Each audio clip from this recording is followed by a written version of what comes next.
Hello friends, आप देख रहे हैं अपना चैनल ग्रोइंग ग्रोस। आज हम आपके आगे अध्याय 1 हमारा समाप्त हो चुका है। हम आज से अध्याय 2 की शुरुआत करते हैं। अध्याय 2 गीता का सार। आइए देखते हैं अध्याय 2 में श्री कृष्ण ने क्या कहा है। संजय उवाच। संजय ने कहा, करुणा से व्याप्त शोकयुक्त आश्रुपूरित नेत्रों वाले अर्जुन को देखकर मधुसूदन कृष्ण ने ये शब्द कहे। तात्पर्य: भौतिक पदार्थों के प्रति करुणा, शोक तथा अश्रु ये सब असली आत्मा को न जानने के लक्षण हैं।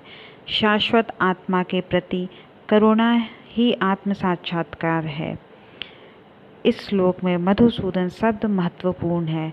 कृष्ण ने मधु नामक असुर का वध किया था और जब अर्जुन चाह रहा था कि कृष्ण उस अज्ञान रूपी असुर का वध करे जिसने उसे कर्तव्य से विमुख कर रखा है, यह कोई नहीं जानता कि करुणा का प्रयोग कहाँ होना चाहिए। डूबते हुए मनुष्य के वस्त्रों के लिए करुणा मूर्खता होगी। अज्ञान सागर में घिरे हुए मनुष्य को केवल उसके बाहरी पहनावे अर्थात स्थूल शरीर की रक्षा करके नहीं बचाया जा सकता। जो इसे नहीं जानता और बाहरी पहनावे के लिए शोक करता है वह शूद्र कहलाता है, अर्थात वह वृथा ही शोक करता है। अर्जुन तो क्षत्रिय था, अतः उससे ऐसे आचरण की आशा न थी, किंतु भगवान कृष्ण अज्ञानी पुरुष के शोक को विनष्ट कर सकते हैं और इसी उद्देश्य से उन्होंने भगवत गीता का उपदेश दिया। यह अध्याय हमें भौतिक शरीर तथा आत्मा के वैश्लेषिक अध्ययन द्वारा आत्म साक्षात्कार का उपदेश देता है, जिसकी व्याख्या परम अधिकारी भगवान कृष्ण द्वारा की गई है।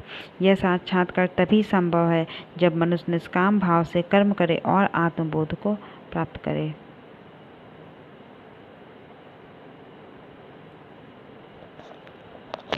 Page number 2।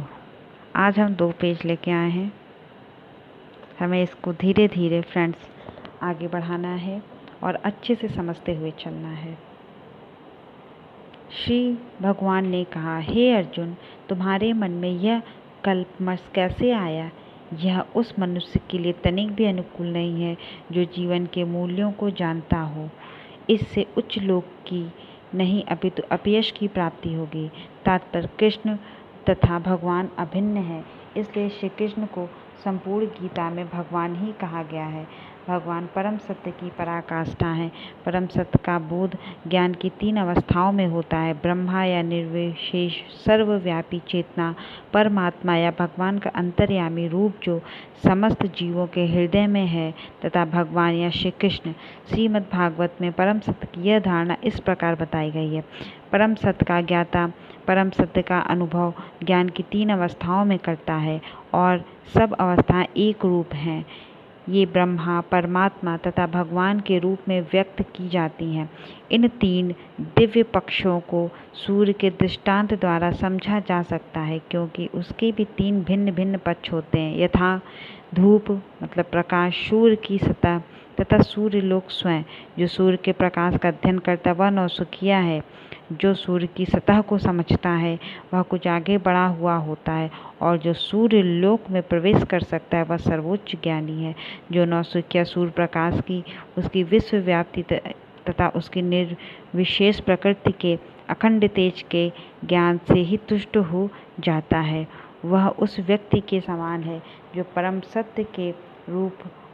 सत्य के ब्रह्म रूप को ही समझ सकता है। जो व्यक्ति कुछ अधिक जानकार है वह सूर्य गोले के विषय में जान सकता है, जिसकी तुलना परम सत्य के परमात्मा स्वरूप से की जाती है। जो व्यक्ति सूर्य लोक के अंतर में प्रवेश कर सकता है उसकी तुलना उससे की जाती है जो परम सत्य के साक्षात्कार रूप की अनुभूति प्राप्त करता है। अतः जिन भक्तों ने परम सत्य के भगवान स्वरूप का साक्षात्कार किया वे सर्वोच्च अध्यात्मवादी हैं। राधे कृष्ण। अब हम नेक्स्ट चैप्टर नेक्स्ट डे लेके आएंगे।